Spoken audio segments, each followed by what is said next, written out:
Hər yerdə 5 dənə, 3 dənə ağac əkirsiniz.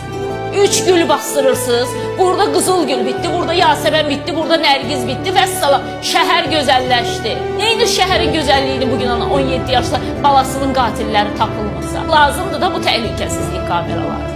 Dağıtmayın da bu pulları. Şəhərə ayrılan pullara aidiyyatı üzrə sərf eləyin də.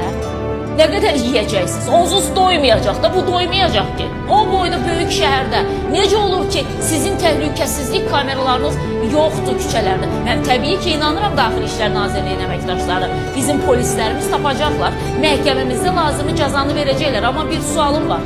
Necə olur ki, yol hərəkəti qaydalarını pozan kimi dərhal SMS gəlir telefonumuza? Çünki kameralar var və 90% yerdə işləyir bu kameralar. Amma bugün Gəncədə qatillər kimdir? Faktın üstünü açmaq üçün deyirlər, ərazidə kamera yox. Onsuz da cinayətkarlıq baş alıb gedir. Qoyun da bu kameralarda milyonları boş-boş elə yeyirsiniz, sümürürsünüz, üstündən də bir su içirsiniz. Qoyun da xəşləyin bu şəhər. Mən bu hadisəni heç cürə anlaya, şərh eləyə bilmirəm. Adam öldürmək üçün onlardan kim olmur? Siz soyuq həbsxana divarlarını tanıyanda başa düşəcəksiniz ki, sizi heç bir kamera çəkmir və fonda musiqi yoxdur.